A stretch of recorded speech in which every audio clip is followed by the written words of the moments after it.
Tahukah kamu bahwa hampir semua candi-candi yang ada di Indonesia merupakan peninggalan Kerajaan Mataram? Penasaran? Yuk ikutin ceritanya.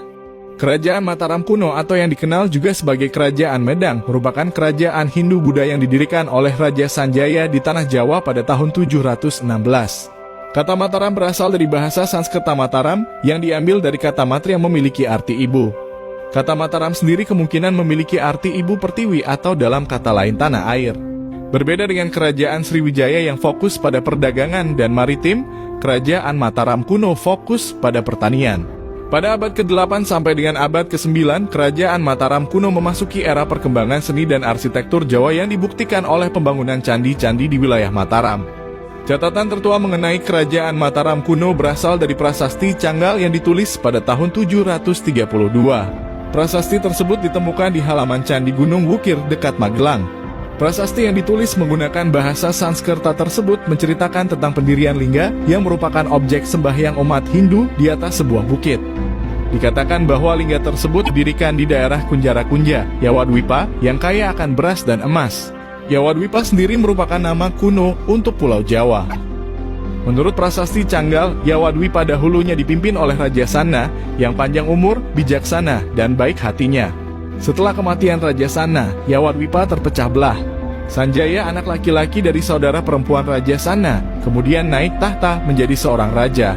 Raja Sanjaya tidak hanya berhasil menaklukkan wilayah di sekitaran kerajaan barunya, tetapi juga mampu memimpin dengan adil dan bijaksana, sehingga membawa kemakmuran bagi masyarakatnya. Di antara tahun 760 sampai dengan 910, dari Raja Panangkaran sampai dengan Raja Balitung, Kerajaan Mataram kuno mencapai puncak kemegahannya. Era ini ditandai dengan berkembang pesatnya seni dan arsitektur Jawa kuno yang dibuktikan dengan pembangunan berbagai candi dan monumen yang mendominasi cakrawala dataran Kedu dan Kewu. Di antara candi-candi yang dibangun, yang paling dikenal ialah Candi Sewu, Borobudur, dan Prambanan. Raja Panangkaran dikenal sebagai pembangun yang hebat. Di bawah kekuasaan beliau, setidaknya ada 5 candi yang didirikan di Mataram. Di antaranya adalah Candi Panangkaran, Sari, Sewu, dan 2 candi lain yang tidak diketahui. Berbeda dengan Raja Sanjaya yang mengikuti ajaran Hindu Siwa, Panangkaran memilih untuk mengikuti ajaran Buddha Mahayana. Raja Panangkaran dikenal sangat taat pada ajaran Buddha, di mana ia membangun banyak vihara dan mendonasikan desa kepada perkumpulan petapa Buddha atau yang disebut juga Sangha. Penerus Raja Panangkaran ialah Raja Daranindra atau lebih sering disebut Raja Indra. Pada prasasti Kelurak, Raja Indra digelari Wairi Warawira Mardana yang berarti pembunuh musuh yang berani. Raja Indra dikenal akan keberanian dan kesukaannya akan perperangan. Secara pribadi Raja Indra memimpin berbagai ekspedisi militer di luar Pulau Jawa, misalnya di Malaya, Thailand, Champa, dan Kamboja. Setelah kemenangannya di berbagai wilayah, Raja Indra kembali ke Tanah Jawa dan melanjutkan pembangunan candi-candi. Ia diyakini memulai pembangunan Candi Mendut, Ngawen, Pawon, dan Borobudur. Pada tahun yang tidak diketahui, Raja Indra diangkat menjadi Raja Sriwijaya melalui hubungan dekat antara dinasti Sailendra dengan tahta Sriwijaya. Pada era ini baik Kerajaan Mataram maupun Sriwijaya berada di bawah kekuasaan yang sama, yakni dinasti Sailendra.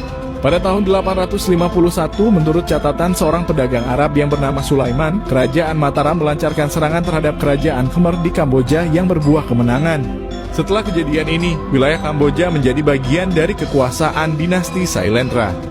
Penerus Raja Indra adalah Raja Samaragrawira, yang dikenal juga sebagai Rakai Warak. Berbeda dengan Raja Indra yang cinta akan perang, Rakai Warak adalah sosok yang cinta damai. Beliau lebih tertarik untuk menyelesaikan pembangunan Candi Borobudur. Rakai Warak memilih Jayawarman, seorang pangeran dari Kerajaan Khmer, untuk menjadi gubernur di wilayah Indrapura, Kamboja. Pada saat itu Indrapura berada di bawah kekuasaan Mataram melalui dinasti Sailendra. Keputusan ini ternyata membuahkan kesalahan dikarenakan Jayawarman memberontak dari tahta Mataram dan menyatakan kemerdekaannya dari pengaruh Jawa. Penerus dari Rakai Warak ialah Putri Pramodawardhani yang menikah dengan Rakai Pikatan yang mengikuti ajaran Hindu Siwa. Rakai Pikatan sendiri adalah anak laki-laki dari Rakai Patapan yang merupakan tuan tanah yang berkuasa di Jawa Tengah. Kekuasaan Rakai Pikatan dan Pramodawardhani ditandai dengan kembalinya pengaruh agama Hindu ke dalam Istana Mataram. Buktinya adalah pembangunan Candi Sivagra atau yang kita kenal dengan nama Candi Prambanan. Pangeran Balaputra Dewa yang kemungkinan merupakan adik atau paman dari Pramodawardhani tidak menyetujui kekuasaan Rakai Pikatan yang condong kepada ajaran Hindu Siwa. Balaputra kemudian diusir dari Jawa Tengah dan melarikan diri ke Sumatera. Di sana ia memimpin dinasti Sailendra yang masih taat pada ajaran Buddha, lalu diangkat menjadi Raja Sriwijaya. Pada tahun 929, ibu kota Mataram dipindahkan dari Jawa Tengah ke Jawa Timur oleh Empu Sindok. Penyebab perpindahan ini belum diketahui kepastiannya, mulai dari bencana alam, wabah penyakit, sampai dengan serangan dari kerajaan Sriwijaya. Pada tahun 990, Raja Dharmawangsa dari Mataram melancarkan serangan laut ke kerajaan Sriwijaya untuk merebut kota Palembang. Serangan ini menyebabkan kerajaan Sriwijaya meminta perlindungan dari Kaisar Tiongkok. Serangan Dharmawangsa ternyata tidak membuahkan hasil. Pada tahun 1003, kerajaan Sriwijaya berhasil mengalahkan pasukan kerajaan Mataram dan mempertahankan kedaulatannya. Pada tahun 1016, Raja Wurawari dari Luaram memberontak. Beliau menyerang dan menghancurkan istana Mataram serta membunuh Dharmawangsa beserta sebagian besar anggota kerajaan.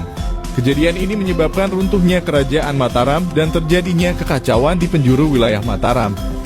Terima kasih teman-teman atas waktu dan perhatiannya.